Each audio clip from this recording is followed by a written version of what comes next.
सूरज तेजी से चमक रहा है। खेत की मिट्टी सूखी और जगह जगह से फटी हुई है।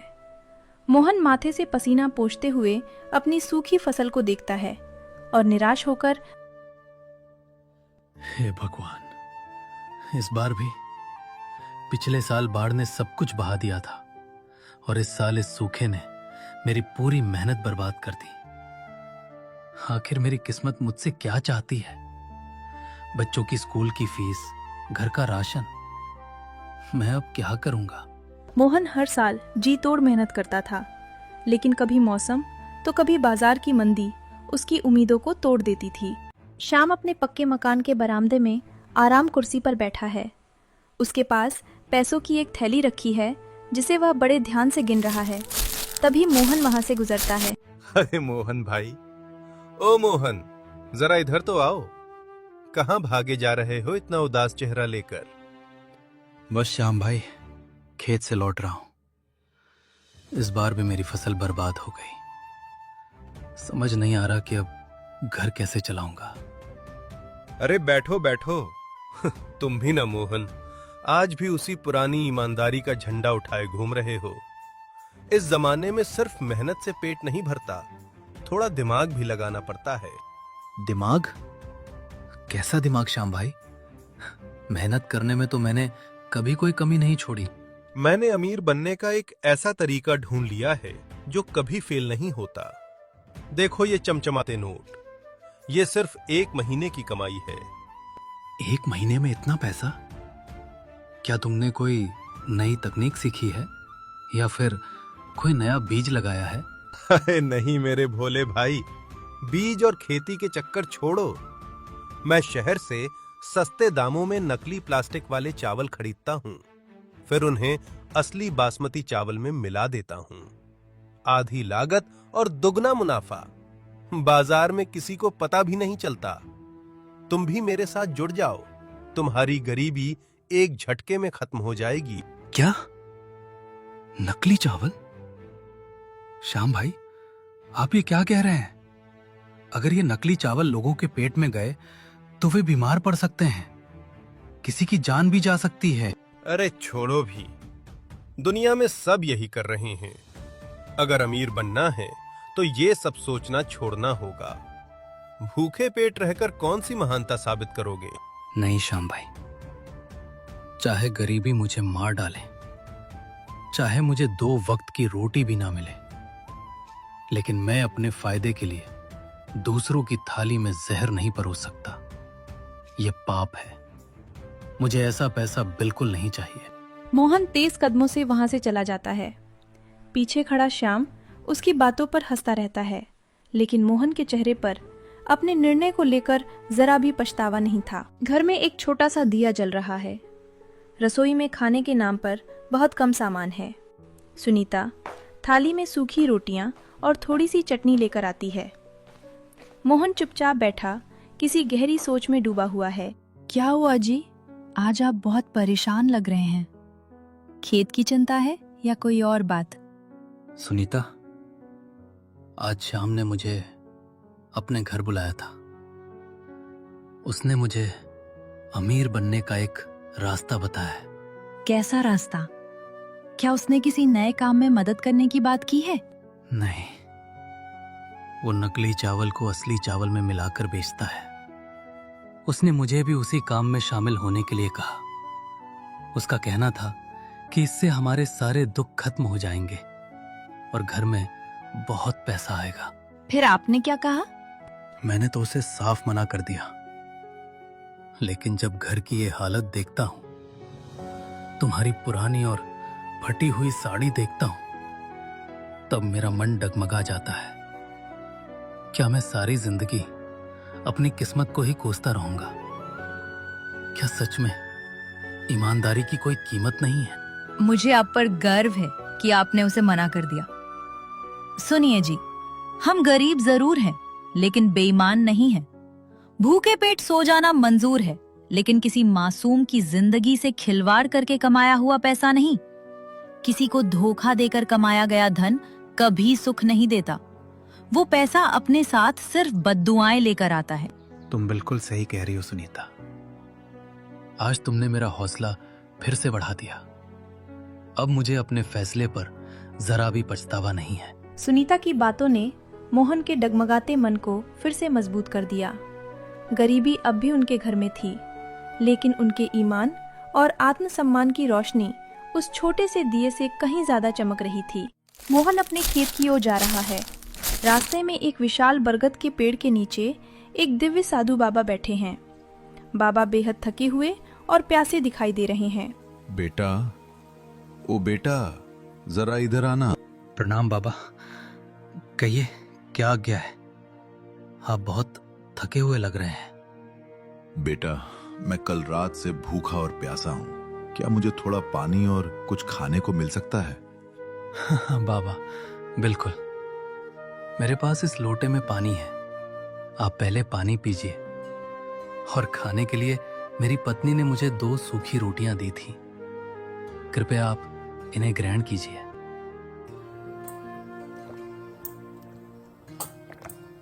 आहा, भगवान तुम्हारा कल्याण करे बेटा।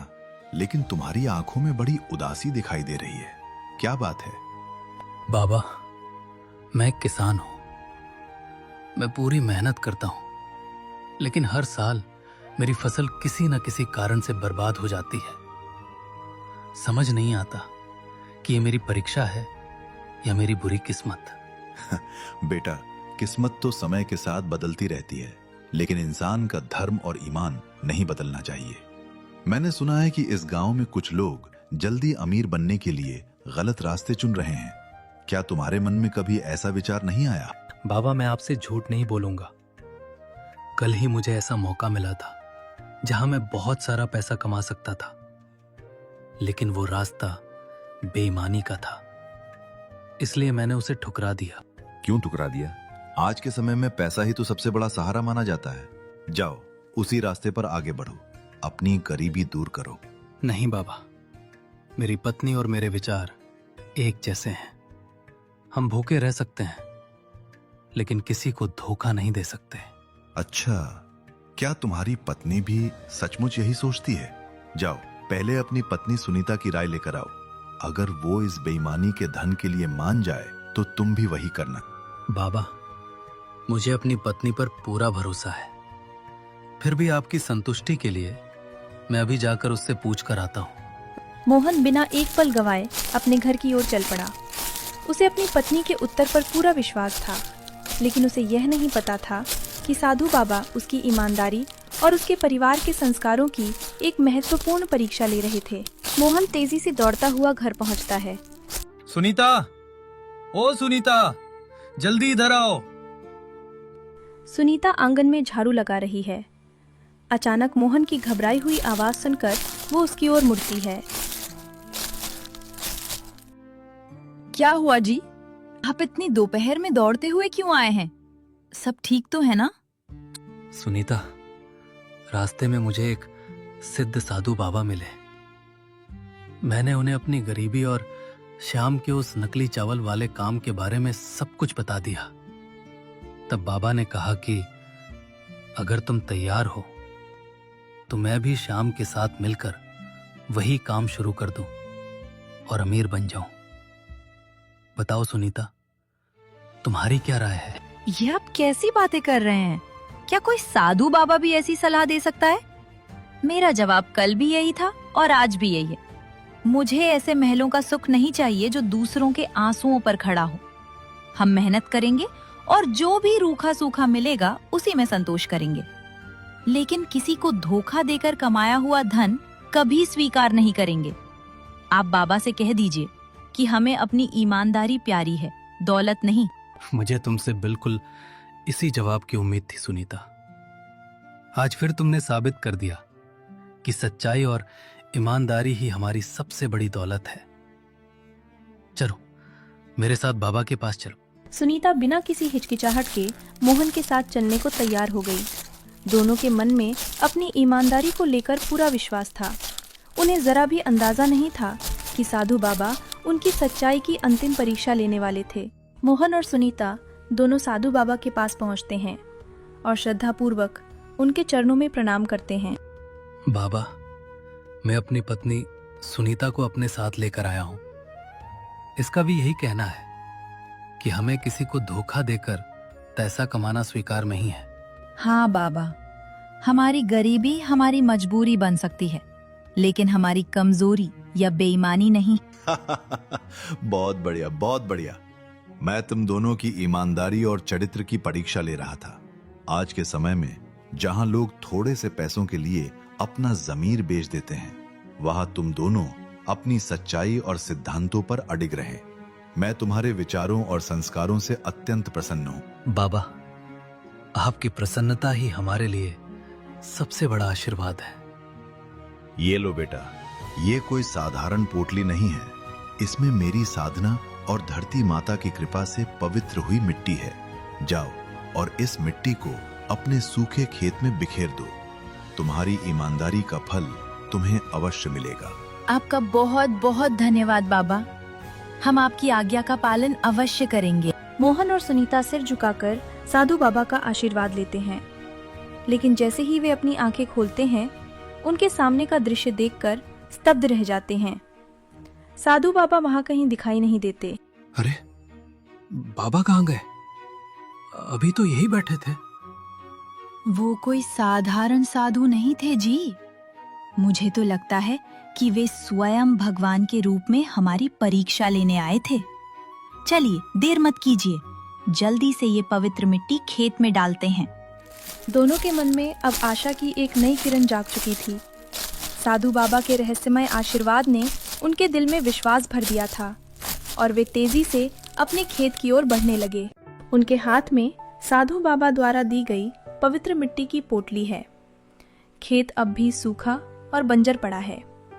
चारों तरफ उदासी छाई हुई है, लेकिन दोनों के दिल में आशा की एक नई किरण जग चुकी है। आइए जी, बाबा की दी हुई मिट्टी पूरे खेत में बिखेर देते हैं। मुझे पूरा भरोसा है कि उनका आशीर्वाद व्यर्थ नहीं जाएगा। हाँ सुनीता, आज पहली बार ऐसा लग रहा है कि भगवान ने हमारी पुकार सुन ली है। मोहन सावधानी से पोटली खोलता है। वह और सुनीता मिलकर उस मिट्टी को पूरे खेत में बिखेर देते हैं।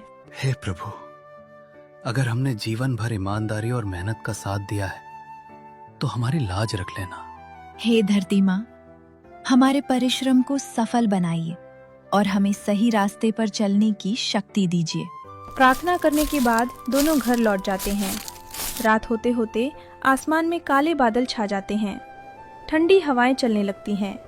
अचानक दूर कहीं बिजली चमकती है और बूंदाबांदी शुरू हो जाती है। मोहन और सुनीता खिड़की से आसमान की ओर देखते हैं और उनके मन में उम्मीद और विश्वास पहले से कहीं अधिक मजबूत हो जाता है। सुबह की पहली सुनहरी किरण खेत पर पड़ती है।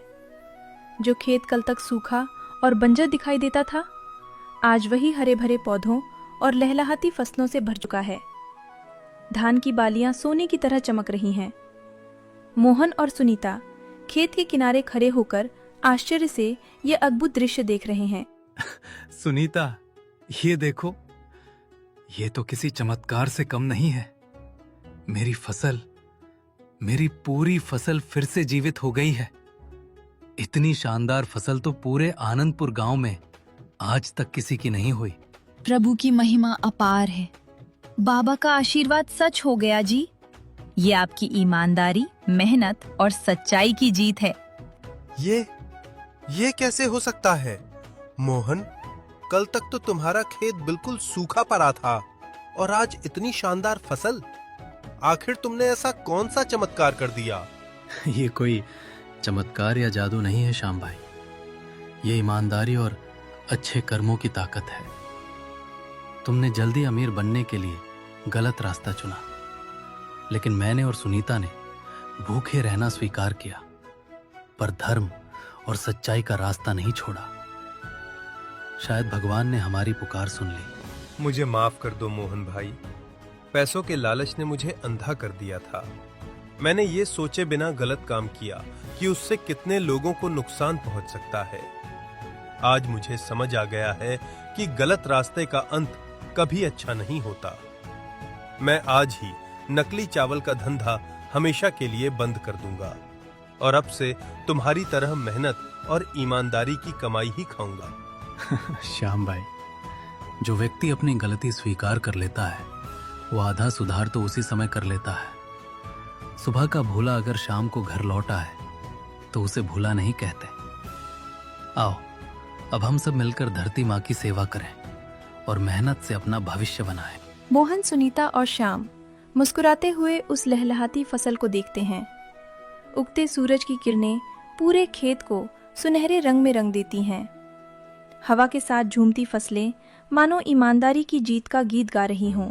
तो दोस्तों, इस कहानी से हमें यह सीख मिलती है कि परिस्थितियां चाहे कितनी भी कठिन क्यों ना हो, हमें कभी भी ईमानदारी का रास्ता नहीं छोड़ना चाहिए। बेईमानी का धन इंसान को कुछ समय के लिए सुख और सुविधा दे सकता है, लेकिन वह मन की शांति और सम्मान नहीं दे सकता। सच्ची बरकत, सच्ची खुशी और स्थायी सफलता हमेशा मेहनत, सत्य और ईमानदारी की कमाई से ही मिलती है।